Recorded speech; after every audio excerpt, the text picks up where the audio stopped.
Good evening, everyone. Today, a very special day because today we are doing the Insta Live series. In the series of learning 7 summits. And in 7 summits, last week we had with us a special guest, Tulika. Tulika Rani was there. She's a Air Force retired officer. And today we have another special guest, and we are waiting for our dear friend. I will not just call her just a friend because she's a young child, as we say. I'll not call her a lady, I'll not call her girl, but then the way she's achieved one thing after the other, it's pretty amazing.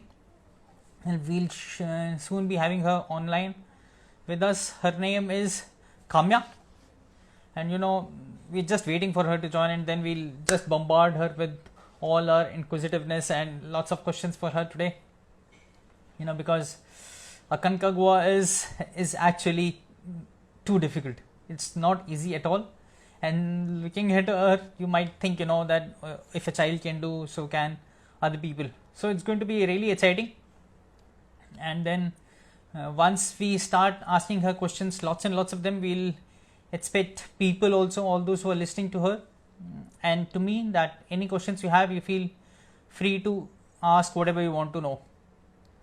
So there she is joined. We'll just expect her to send a request, and then it will be very surprising for you to know that she's a small child, class 8th student, and the class 8th student has got lots of things to share, not just for it is totally different,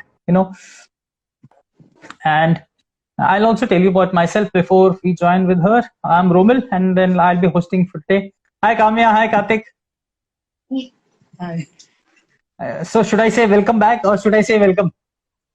New day, new audience. Great, yeah, that's true. So and let's keep it in mind. We're going to start fresh because those people who were there last time will not be there.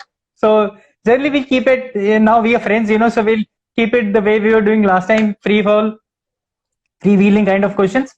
So welcome everyone once again. We have our dear friend Kamya. Right, so we met just last week. We had an interaction on Passion Talks every Saturday we have there, and then we had lots and lots of discussion. But then today being a very special day because we focusing only on one special mountain. We'll look at the background because to tell you all that it's not the male person who's going to answer because he's not the one who's the guest today. To surprise and to everybody's surprise, we are going to question Kamya because she's the one who has achieved so many things, And then, as we say, it wouldn't have been possible without the support of Commander Karthik and the mother. So, we'll start with them. Right, Kamya, welcome to the show. You only start wherever you want to start because I'm sure there's so many things for you to share. Right? Start off. So, hi everyone, I'm Kamya.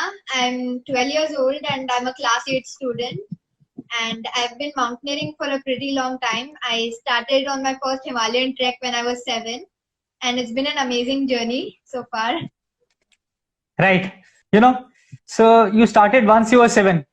Tell us about what happened before 7 that motivated you that on 7 you should start your big time treks, So start with once you were 3, 4, because I read in the article that you were 3 years old once that inquisitiveness started off. So start with that. So when I was 3, my father went for his basic mountaineering course, and I used to keep asking my mom where he went, what he did in the mountains. And we used to do a little treks in the Sahyadris. We were posted in Lonavala that time, and we used to do treks in the Sahyadris. And my inquisitiveness just kept growing, and I used to keep asking, where does Dada go? Why does he keep going back to the mountains? And when I was 7, my mom said, okay, let's go and find out what is there in the mountains and why he goes back.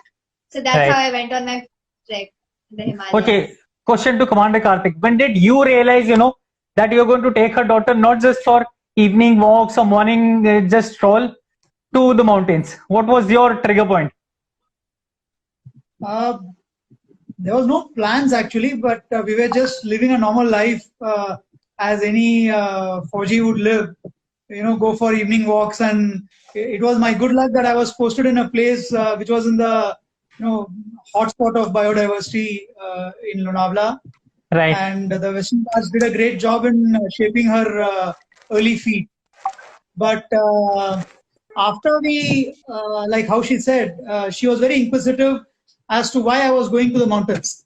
Right. And in 2016, I went to climb Kamet, and that was the time when she asked mom, "Mom, this is the fourth time in 2 years that he is leaving us for a month and going to the mountains. Why does he keep going there again?" So I sent them on a trek, so that I can earn my 1 month of Permission. time in the mountain. Exactly. And I thought probably they will not be very comfortable. They will learn how tough a life I was living. Correct. But on the contrary, they came back and told that they had a great time, and Kamya spent beautiful time with a few more kids who were there on the trek. Right. And so it kicked it in them that they also wanted to go to the mountains. So next year they went on 2 more treks to Kedarkantha and Harkidon, and she told that I'm loving it and I want to do more of it. So there was some time available in 2016 Dashara holidays where I also had some time off. So we decided that we will all go on a trek together for a family holiday. So we went to Rupkund, and Rupkund is not a very easy trek.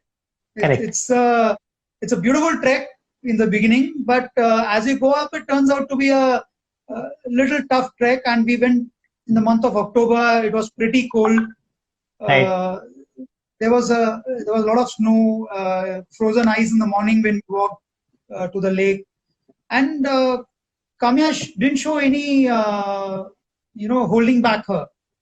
So she went to the summit and enjoyed the lake. She still had energy. Right. So that probably gave us a thought that yes, she has ability to perform well in the mountains. Absolutely. And next year I was planning to climb the Everest. So once she did Rupkund, the next question was, I have done Rupkund, so where can I come and say bye to you when you go to the Everest? Oh, wow. So I told her, okay, now you've done Rupkund, so if you can trek to the Everest base camp, you can come to the base camp and bid me farewell. So that's how the idea of going to the Everest base camp was born. Absolutely. So Kamya, tell me one thing. In the intro video which you had shared with us, there's a logo which you're pointing, and then you're talking about that Sahas project. So tell us about that Sahas project for the benefit of all the viewers.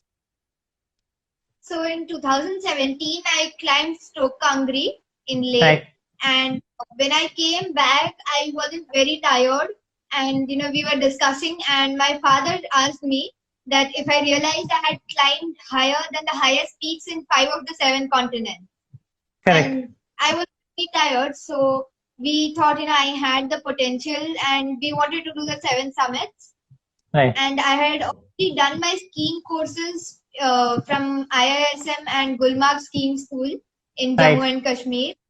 So I wanted to add that too into the 7 summits, and we decided to attempt the Explorers Grand Slam, as I wanted to become the youngest in the world to accomplish it. Just one sec. To see, everybody is not a mountaineer like you, so they'll take time to understand, So first thing, how high is Stoke Kangri? 6,150 meters, right? So guys, all those who are listening must understand, when she's saying Stoke Kangri, it doesn't mean that, the mountain next door to you, it's 6,153 meters, and that's a huge thing. Okay. And then one more thing, which a lot of my friends last time missed out, you said 7 summits and both the poles, and that is known as, what is it known as, just now said? Yeah. So, everybody needs to understand that, Explorer Grand Slam means you've got to climb all 7 highest peaks in 7 continents, and what else? You have to ski to the North Pole and the South Pole. Great.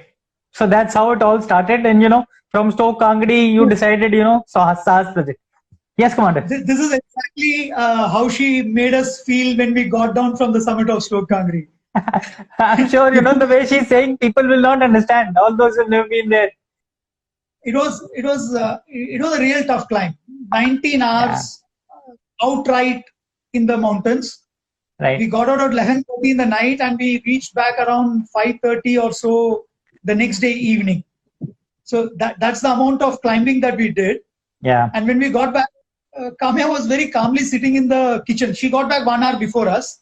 Right. She couldn't walk slow at our pace. So she Right. reached back 1 hour before us and she was sitting in the kitchen having Maggie and solving Sudoku.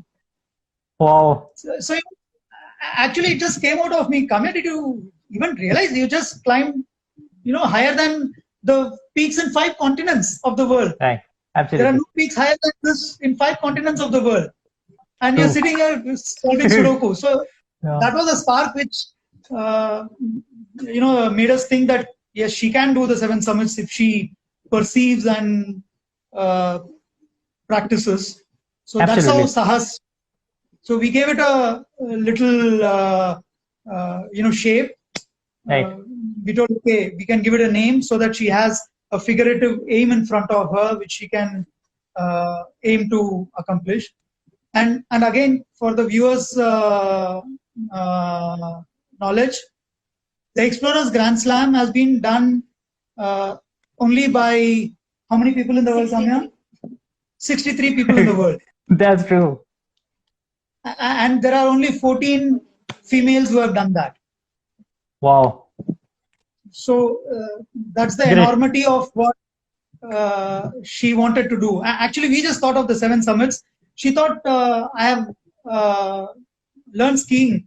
Is it possible to, ski to the South Pole and the North Pole? If I'm going all the way to Antarctica to climb a peak there, Amazing. can I go to the South Pole? So, in fact, it was only after that even I started finding out what the Explorers Grand Slam is all about. Exactly. Generally people would not know. How would somebody know? Not possible. And I would like to tell the viewers, last night there was a message from one of the guys called Gulshan. And Gulshan happens to be teaching Kamya once she was learning skiing. And he had such good words about Kamya that, anybody would feel very, very proud to know Kamya once you listen to Gulshan. So congratulations, Kamya. You sound so unassuming, but then big thing. Skiing as such is not a small thing. So again, I'll take you back to Roopkund. I've heard there is a skeleton lake over there, or there's some story associated to that. Can you share that story, Kamya, please? So there are lots of versions of the story, associated with the skeletons in the lake. So the story that our guides told us was that a tribe used to live at Roopkund, and they used to have a festival every year. Right. And one of the years when they were having this particular festival, there was an avalanche, and all the people died, and the skeletons and the bodies fell into the lake. So till date, the skeletons are still found there. Wow. So don't you feel scared listening to all this, or listening to all these stories? No, actually, it was actually more intriguing for me to go up and see actually what was there. And maybe you're preparing for Everest. That's why you're preparing for all those things. Once you climb Everest, you go to see there, right? Okay, now Kamya, tell me, once you were doing your Everest base camp, till that time it was not in your scheme of things that you'll be doing 7 summits and all. So how was it once you saw the Everest for the first time, or Lhotse, and that whole scenario over there? So tell us about your experience of EBC trek. So EBC was different for me in a lot of ways. It was a really long trek, and we couldn't see Everest very soon. Right. It almost felt like we had to earn the opportunity to see Everest. And Right. After almost 5 to 6 days of trek, we finally got a chance to see Everest and Lhotse together, and that was a really amazing moment because it's the Yeah, I highest think- mountain in the world. And I was hoping I could climb it one day. Right. So, once you cross Namche, you reach that point close to that Everest tourist tea point or something. If the weather is clear, you get to see the first glance of Everest from that location, right? Okay, so I'm sure, once that thing happened, must have been boosted a lot of your confidence, seeing other places and planning after that. So after EBC trek, what was the next trigger? Stoke. Yeah, so after EBC, we planned for Stoke, and Stoke was always on my wish list because in 2012, my dad had climbed Stoke, Right. and I had asked when I could climb it. That was before I had started trekking. So I had asked him when I could climb Stoke, and he said that I could climb when I was ready. And after EBC, my parents felt that I was finally ready to climb Stoke. Wow, that's a difficult decision, I must say. What do you say, Karthik? Because Stoke since you have climbed, knew it that time once you were taking her. So how was that decision? Yeah. I had climbed Stoke twice till then, and it's not an easy peak. Correct. People talk of Stoke as a trekking peak, but it's not an easy peak. It's a very Right. long climb to the summit, because you don't have an advanced base camp. You have to climb all the way from the base camp, but Right. it does give some comfort zone that I have been there twice. Leh as a city itself gives you a good base where you can acclimatize for a long time. Go to Kardungla, go to Pangong. So we were well acclimatized, and I had confidence that yes, she had already been to EBC, so she is okay with heights. Right. So there was confidence building that was happening over the years. It didn't come as a one-off event. Correct. But yes, there was a lot of difficulty in planning, because I had to convince the guide to come with us, taking a small girl. She was only 9 at that time. She My had God. not turned 10. And there were a lot of people who were questioning my decision to take a small kid and going there. So it was a personal, question that I had to answer to myself and convince myself that I'm not doing a foolish thing, because there is a very thin line between being brave and being foolish. Correct. So I had to convince myself, and I had support in terms of my wife. Yes. She was also there with us on the climb. The idea was to take her to base camp, and she helps us till there, and then from there we could launch and get back. Right. But as her luck would have it, and she would want it, my wife also ended up climbing to the summit with us. So I knew if something was going to go wrong, my wife was also going to be witness to that. So all those things were in the back of my mind. And we did pretty, we took care. We did a lot of logistic planning. Yes. I had medical support with me. And more than everything, we were prepared to turn back when we had the slightest doubt. Yeah, that's right. That's important. That's why they say, it's a two-way journey. It's not that you only think about the summit and not about the safety. Yeah. And for all those who are listening, as Karthik said, Kamya was 9 years old once she climbed Stoke. I was 42 the time I climbed Stoke. And the only people who say Stoke is easy are the ones who have never been to Stoke. As simple as that. Anybody who has been to Stoke Kangri will never say it's easy, because it is not. After coming back, speaking from Delhi or from Bombay, it's easy to say, we went there, it was easy. But then all those listening must make sure that you are well trained in case you plan to do any expedition. Leave Stoke, even a 4,000 or 5,000 meter, it's not an easy peak. So you've got to make sure all your training is absolutely up to the mark. And it's not easy, because just you see that, they have gone as a family to the summit. It means a family picnic. It is not, So be very, very careful with that. Yeah, Karthik. I should put my wife here. Somewhere around 3/4 of the climb to the summit done. Yeah. She almost accused me that I didn't want her to get back. That was the kind of feeling that she was in. She had already been to the Everest base camp. She had climbed to 5,400, 5,600 meters. Right. It is not that she wasn't experienced at high altitude. Right. But she felt really, really difficult. And True. I had to tell her that what would be the effect on Kamya, and that drove her. Probably, the mother tigress in her woke up and drove her to the summit. Absolutely. And I've seen both my wife and Kamya getting so emotional on any summit, even after that, on the subsequent summit. So any peak can get difficult on a bad day, and Stoke is definitely the easy peak to climb. Very right. That's a very nicely expressed things. So Kamya, what after Stoke? Take us through that journey. So after Stoke, as I said, we decided to attempt the Explorers Grand Slam.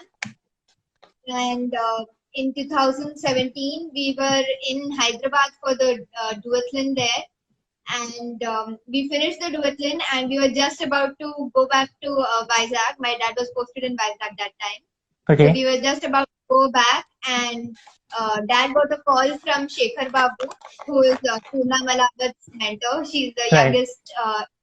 youngest Everest. person in the world to summit.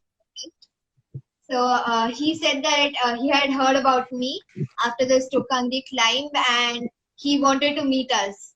And our Right. train was about to leave really soon, so we actually met him at the airport. And he congratulated me, and he had a team leaving for Kilimanjaro that October. So Right. he offered to let us go on that expedition with his company. Right. So that's how Sahas kickstarted Motivated. with it. Correct. Great. And how was Kilimanjaro? Because I remember Commander Karthik could accompany you there. So how was it, going all alone to Kilimanjaro with your mother? How was it easy from Karthik's side? Because, till the time you are there with the daughter, it gives you a lot of confidence, you being a mountaineer yourself. But then Kamya going with the mother, how was that experience? You should ask her, because for me, I just had to take one decision, whether to let them go or not. Hello. And that decision was taken much earlier, when they went on the first Himalayan trek together. So Correct. I just did not have any difficulty in letting them go to climb. Kamya, how was Kilimanjaro for you? So Kilimanjaro was a new experience, totally new, because it's a foreign country, and we went the Marangu route, and that was Okay. particularly difficult because it's 4,000 meters of height gain in just 4 days of climb. Wow. And even the topography was changing every day. We had forest the first day, then there was grasslands, and it went to deserts, and then we were finally there on the crater. So it was I like to say it was actually like a fast track geography class for me. Correct. Absolutely. So we have Amazing. Shekhar God was just joined us. Hi, Shekhar. Because Shekhar was there. Shekhar God did last year Kilimanjaro again. And, a lot of people are saying hello and good wishes to you. It's just because of the interview, we will not be able to take it right now, So thanks everyone, guys, for motivating us. And in fact, to the girl, because she's got lots and lots of things to share and do as well. How, after Kilimanjaro, what was your plan? So after Kilimanjaro, we decided to do Elbrus, which is the highest peak in Europe. Right. And this time it wasn't just me and mom. We had dad with us, and we had two of his other mountaineering friends also joining us. Wonderful. And you want to talk about that? And we had fun in Elbrus. It was a different experience than organizing a climb in any other part of the country, in any other part of the world, because they just don't speak English. Right. So anything right from ordering breakfast to taking a taxi, you will need to have your guide. Or a Google Translate as your companion. Correct. Right. And everybody is actually huge in Russia. Right. They are True. generally very tall and built people there.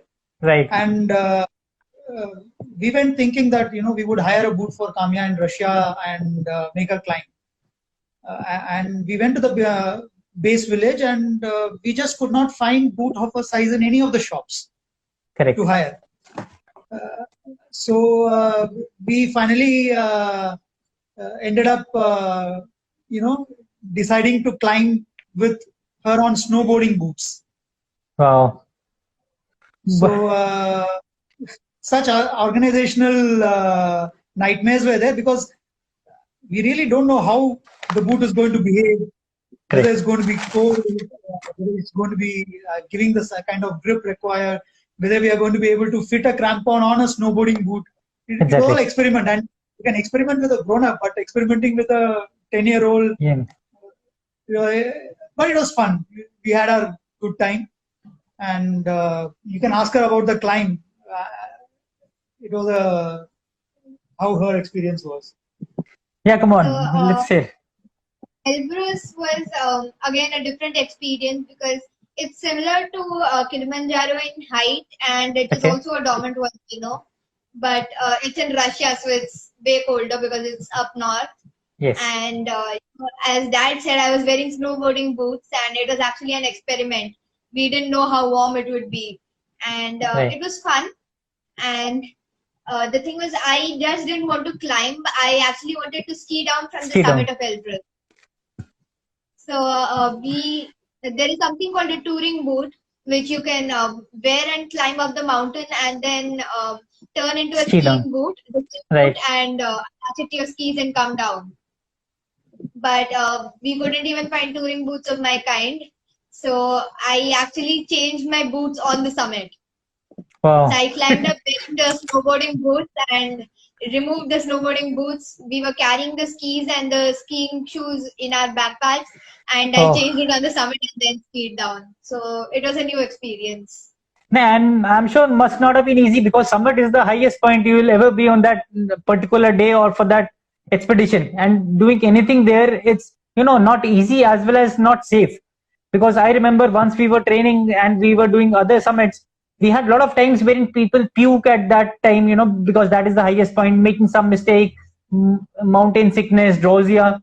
So have you ever faced any such scenario once you're climbing Elbrus or Kilimanjaro, Stoke? Anytime you felt, giddy or something? Kamya, any problems, any summits? No.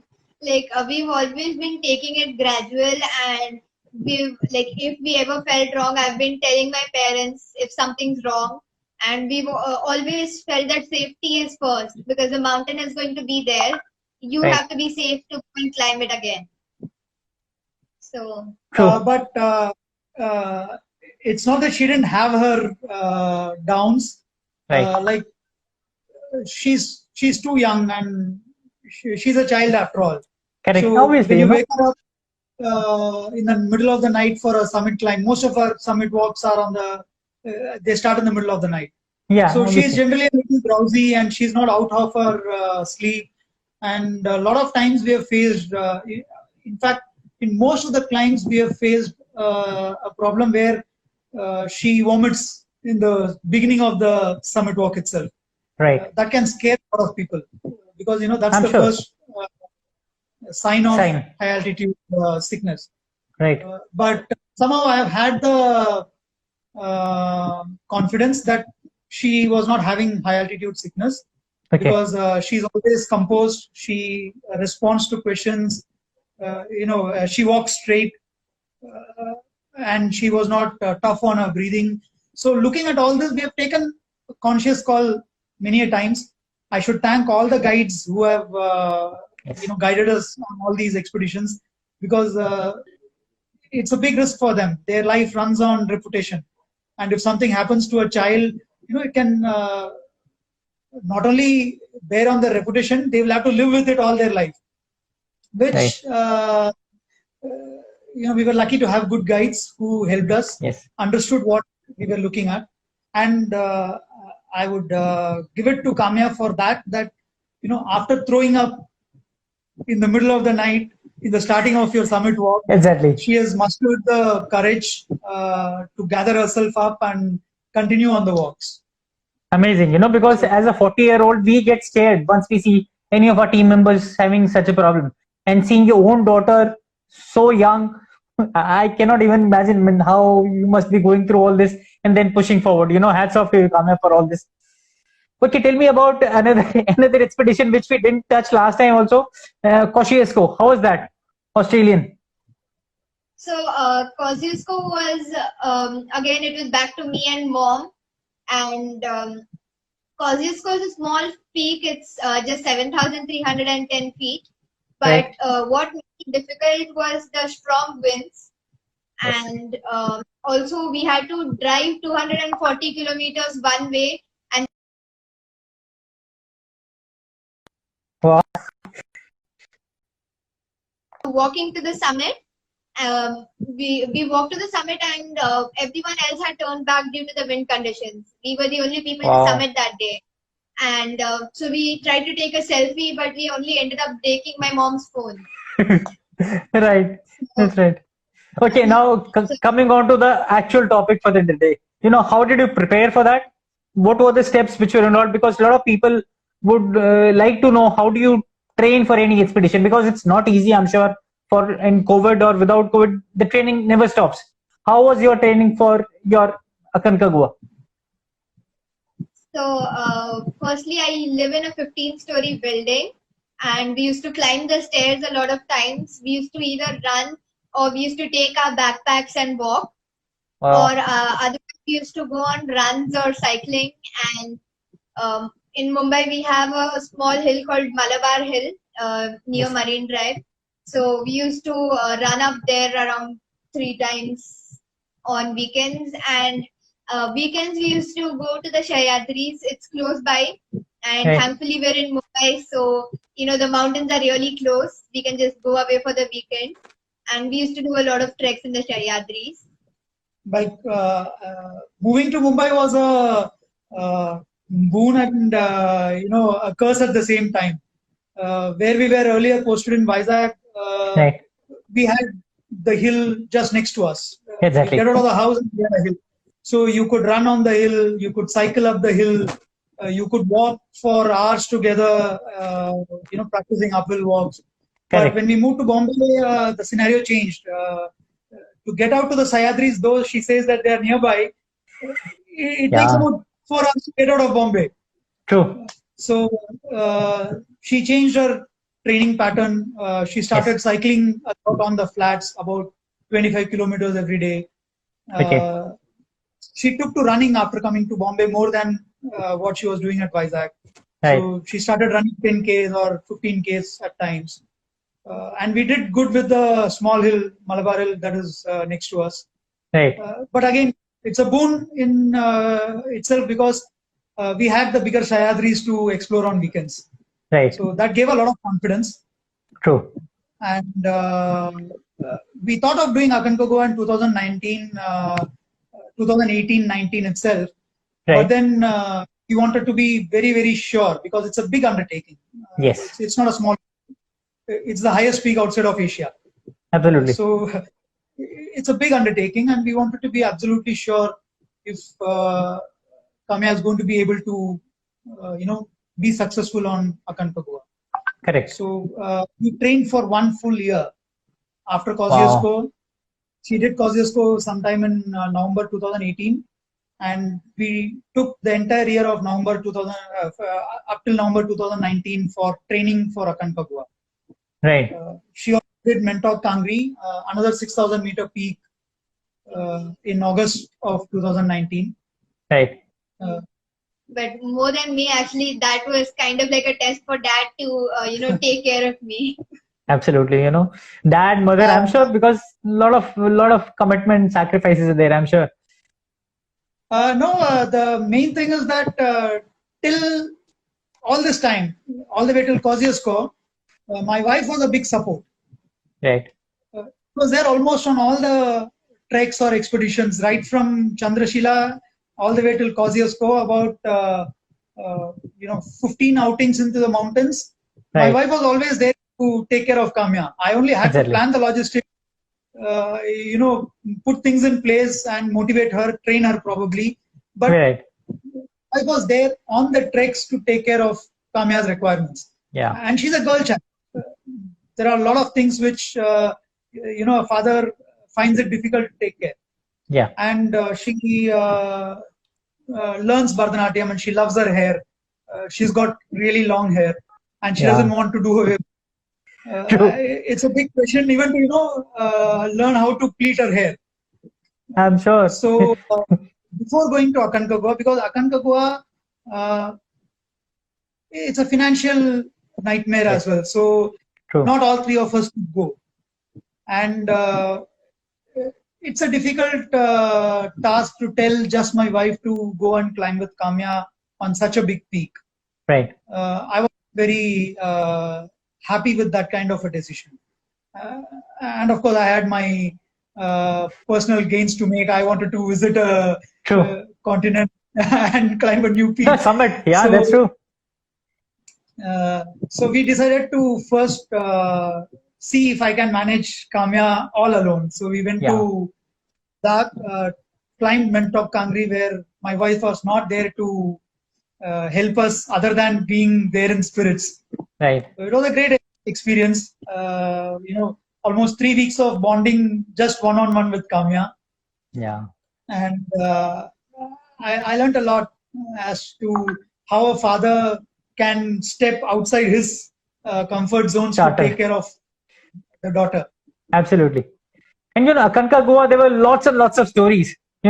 Right from the moment you reach Aconcagua, the kind of issues which you face. So take us through that as well, because it's not just the climb which happened. There were a lot of trailers which led up to the climb, and then that itself is a huge thing. So take us through that part of the climb as well. Maybe before that, Kamya should tell how we prepared for Aconcagua in India. Sure, why not? Come on, Kamya. Let's hear it. What's so special about? We faced some difficulties, yes, after reaching there, but reaching there itself was a big adventure, and that's what mountaineering teaches us. It's not just about the climbing; it's about what we prepare when we take up a project. It's not just the climbing; it's a project. Yes, and exactly. Being in another continent altogether, she had a lot of interesting things to learn. Yeah, Kamya, let's hear it. Even before we went, we had to give a few documents to get a special permit for me because I was a minor climber. And, we need to get all the documents in Spanish, translate it all, and then send it across to them. Right. And we had to pay a visit to the ministry. They've got an office in Mumbai, in Nariman Point. So we had to visit them there, an interview. It's not just that, the choice of route. Yes. Where did we want to climb through? You have to read up before you go to the mountains. So a lot of things that we had to read up as to which route to take. She did all the, finding out as to what are the routes to climb. I told her, okay, I have been helping you in planning so many expeditions. Now it's your turn. Wow. So she went on, found out what are all the routes, how to climb Aconcagua. Right. And she came up and told everything as to what all is to be done before you go. We had to choose a operator. Right. It's a very, very big business in Argentina. It's the second largest base camp in the world. Oh, wow. So to choose the right kind of logistics. Right. So we had to write to the operators there, find out what they were offering, find an operator who was ready to take a girl who's so young.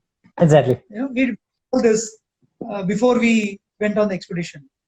And I had to apply for leave, permission since I'm in the defense forces, permission to travel abroad. Right. So many things we arranged, went and got our visa from the embassy. And I was traveling without my wife. So the embassy had clarifications whether, she was accepting to me taking my daughter climbing a mountain there. It was not just a normal tourism visit. Correct. So a lot of things we did before we went to Aconcagua. And we thought things are all going to fall in place. Right. So at the beginning of this year, on the 1st of January, the night of 1st of January, we said bye to India and reached Argentina on the 2nd. Right. And we reached Mendoza, city from which you launched for Aconcagua on the 3rd of January. And we were supposed to start the climb on the 7th. Join the team on the 6th of January and start the climb on the 7th. And we were supposed to get permit from the National Park Authority, which gives the permit for everybody to climb Aconcagua on the 5th of January. Right. And we reached Mendoza, and our lawyer, whom we had hired when we were in India, who helped us in all the paperwork from India, he also tells us that the National Park authorities are not ready to give the permit just like that. They wanted us to go to the court in Argentina and get the permit. Right. And that was a shocker. Now we were entering a realm which we had not dealt with. So I had my questions as to why this time, because the same lawyer had got permission for a lot of miners in the past. We had done Right. our homework. He was very confident. And then here we were suddenly halfway across the globe, Yeah. not even knowing whether we are going to be allowed to climb the mountain. Correct. So the judge was not the first step. The next shock was that the court was not ready to take our case because there was no precedence in the past Yes. for such a case coming to the court. Permissions. Yeah. So the judge didn't know what she was dealing with: mountaineering, minor, high altitude sickness. So many variables, huh? They wanted to go to the court because the previous year they had a serious evacuation to do of a 14-year-old boy. So the National Park authorities did not want to take the risk without Right. informing the government officials. Right. So the government officials now were thinking, what did they have to deal with? So we had to go to a higher court Right. and explain to them what we were trying to do. So the higher court gave a version for the lower court that yes, you have to deal with the case and you have to give a decision, yes or no. Right. And the judge, she did not really want to give the decision because giving a Yeah. yes would be a risk on her and giving a no Right. would be a big decision. Right. So she kept giving us tasks to do. Yes. The first thing she would tell us is go get yourself examined with a pediatric heart surgeon and come back whether she's all okay. Right. And we would go and do that. And when we come back, she would tell the next day that, okay, very good, but I want a clearance from a sports medicine specialist. Because it is not just a heart condition, medical condition, it also deals Right. with sports medicine. So we would go to a sports medicine specialist and get his approval.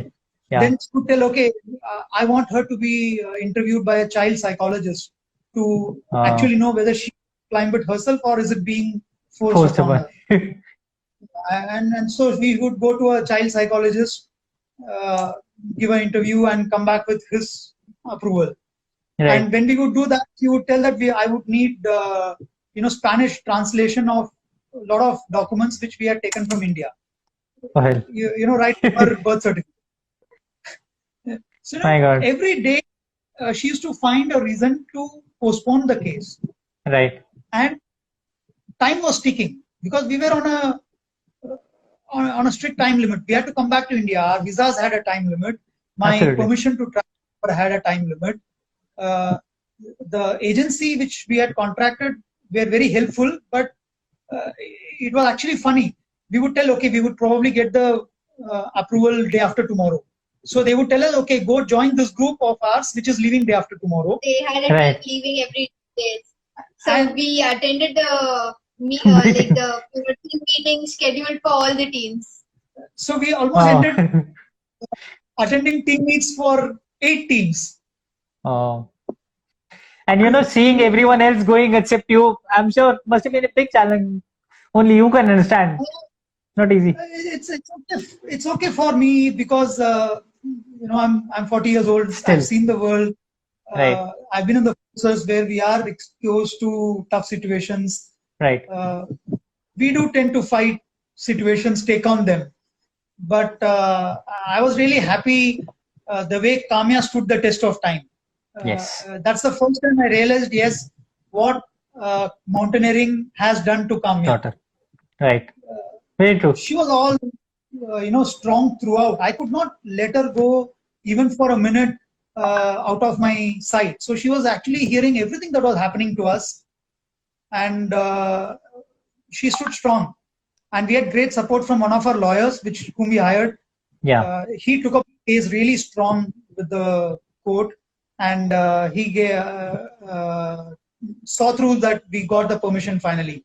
And Very they nice. say, want something so desperate, the entire universe, conspires to Conspires. give it to you.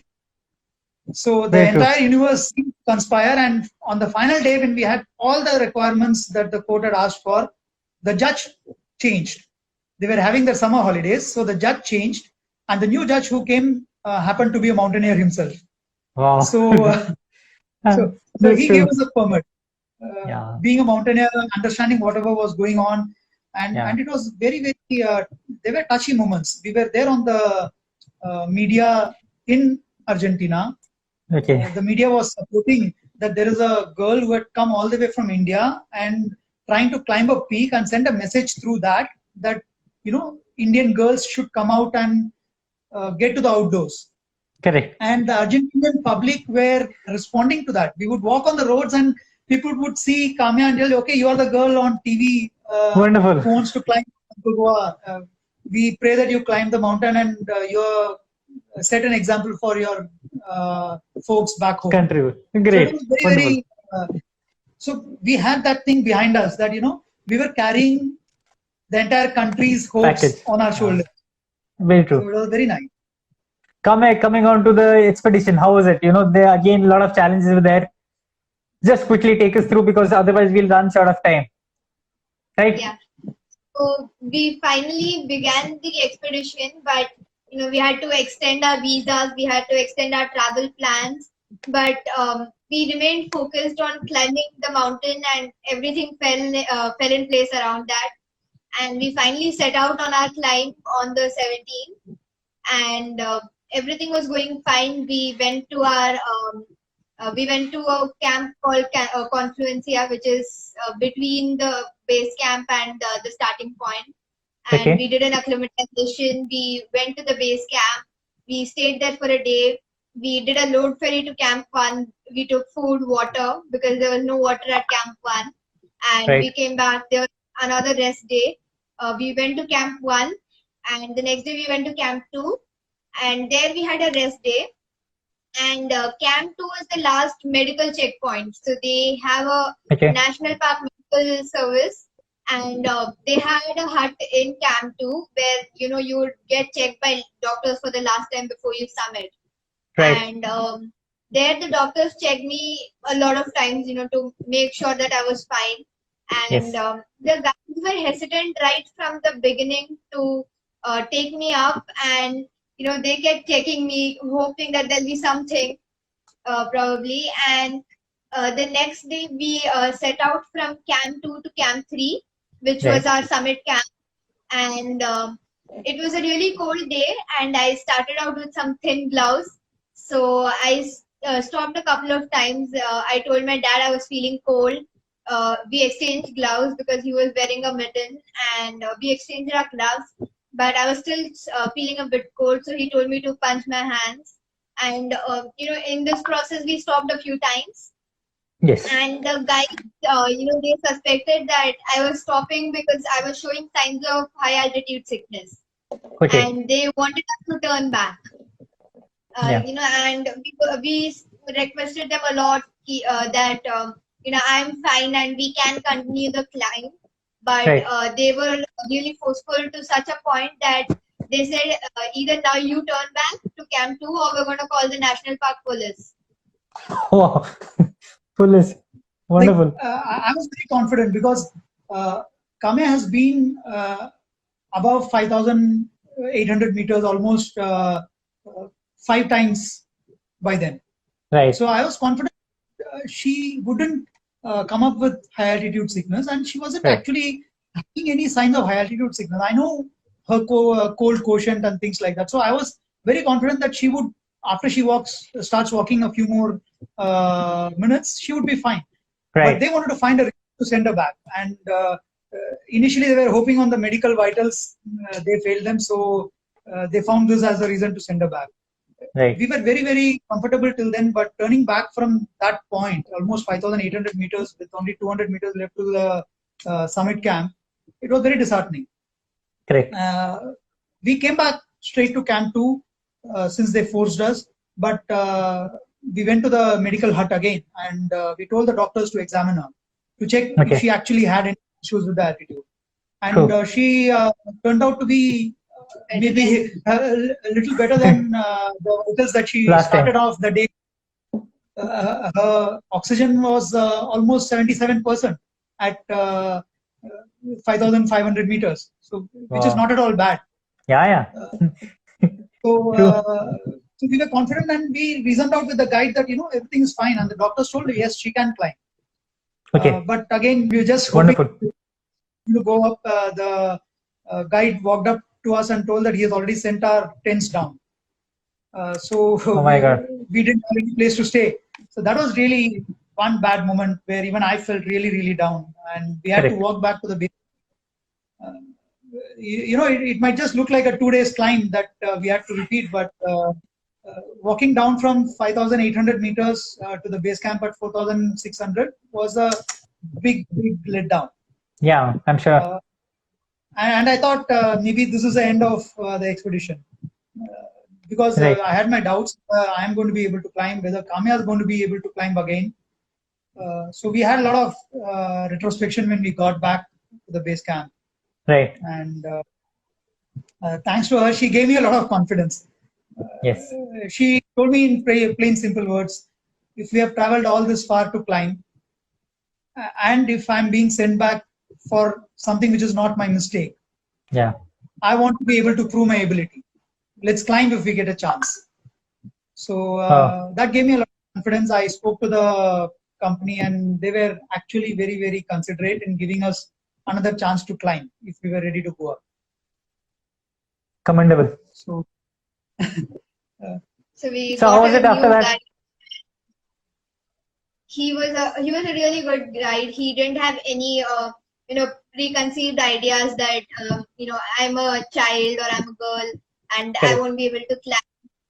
And he used to give us something that he called mystic tea. So it was something that he said that the Incas used to drink to get acclimatized. Okay. So that gave us a feeling that he actually Actually- cared and was willing to take us up to the summit. Correct. like he actually spoke very little English, but he Okay. spoke those things which, would keep the spirits high. He would tell stories of why the places are named what they are, and Okay. how the mystic tea helps people to be happy in the mountains Positive. and things. Right. So those things actually matter when you climb in difficult Absolutely. conditions. Yeah, yeah. So how was the climb And in after fact, that? You could Yeah. manage easily. So after that, the climb was difficult because naturally we were supposed to climb almost the whole mountain again, Right. and also the climate and weather had totally changed. First, it was what was a dry desert terrain was now covered with about 1 foot of fresh snow. Oh, So that just made it a lot harder. correct. And it was a difficult climb, but we reached Camp 3 and we finally reached the summit, and it was a really difficult climb. And what was actually more difficult than the summit in this case, I would say, was getting down, because it's a really long summit, but by the time we reached, it was about 2:30. Yeah. And the weather had started packing up, and we had to come down the whole way. The only good thing that I would say is that we had experience of Stoke, where we had climbed almost 1,500 meters of summit walk Right. and got down. Correct. Even Mentor Kangri was like that. The Okay. terrain in Akanpa is similar to the terrain in Leh. In fact, it starts getting drier much before the altitude at which it starts getting dry in Leh. Oh, From the time you step into the national park at 3,000 meters, you don't find any vegetation. It's absolutely dry. correct.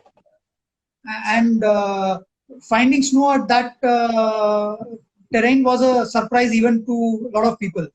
On the day when we summited, there were about 30 people who started on the summit climb, and just about 8 people reached the summit, Wow. including the 3 of us. So and when we were stepping out on the summit of for the second climb from the base camp, the people who summited from the previous climb, they had come down to the base camp.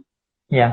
Just before we left on the climb, there was an Everester in our team, and he walked up to Kamya and he told, just to console her, so that she doesn't feel bad, that he didn't know that we were going up now. And, Right. He said that it was a good thing that you turned back, and the weather was really tough. It was a very tough summit, so that Correct, yeah. generated a bit of doubt in us that maybe it'll be too tough. What if we can't do it? And And even the- before that, And the climb was actually difficult. I'm sure. The viewers now or in the future, they shouldn't think that 12-year-old girl has climbed. Exactly. So it shouldn't be that difficult because yes, it can be okay on a good given day, but the winds are really heavy on Aconcagua. It's really a windy mountain. In fact, there is a call when you climb from the camp 3, from the summit camp to the summit. There is a call called the windy call. Okay. We thought windy could it be? But Right. before the call, it was absolutely silent. We were walking at a very steady pace. The call is around 6,450 meters. So the moment you reach on the call, you just get Yeah. blown away. Wow. And you can imagine Kamya is just 40 kilos. Right. Absolutely difficult. No, she just literally got blown away. Right. And you have to walk on that ridge for the next 2 hours, 2.5 hours. So Wow. it's a very big mountain. And the final stretch is also on rock. The Canalita, the final stretch of the mountain, is also on rock.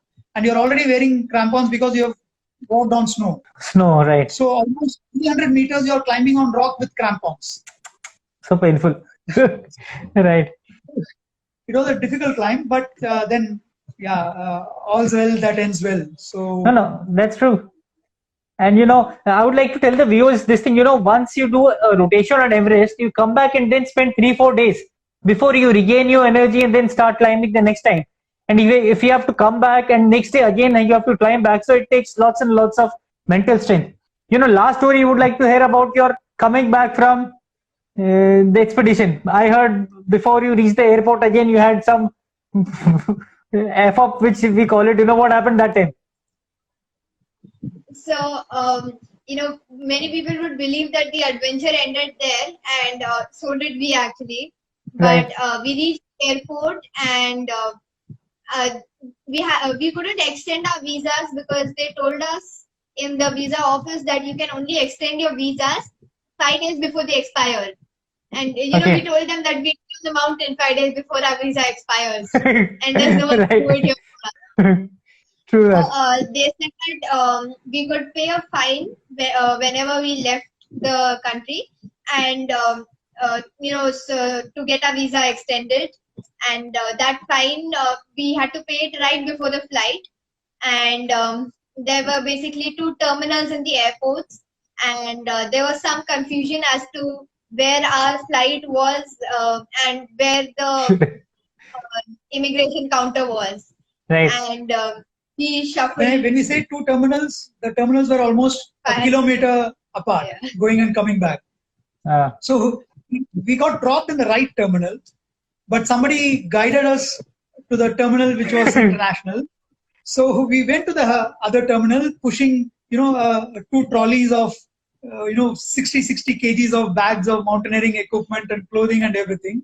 Right. When we reached there, we were told that Ethiopian Airlines was from the previous On the other terminal where we actually got down. So we walked back and we stood in the queue for almost half an hour. And when we reached Ethiopian, they told that you'll have to pay the visa penalty and get the visa stamp. And the counter was in the other terminal. Oh my God. So we had to back all the Really way to the other adventurous. terminal. and Right. we were already a bit late for our flight. And they wouldn't take a card, they would want cash. So I was running Oh. from the counter to the bank, and and there was a very old lady on the immigration counter who could not speak English.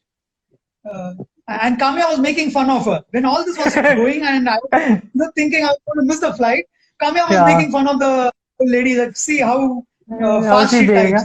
And she was like going on the keyboard one letter after another. And we did all that and came back to the Ethiopian. So I had almost run some 6 kilometers from terminal to terminal, Right. and almost on the verge of missing the flight. Karthik, we are done. I think time is showing 20 seconds to go. So thanks so much, guys. It was wonderful listening to you. Great stories. I'm sure you can go on and on. But then all the very best to you. No, Kamya, you've got big task ahead. All the very best. Thank you, and all the best to Boots and Crampons. Thanks for bringing the stories of Seven Summits. We are hoping to listen to the other Seven Summit stories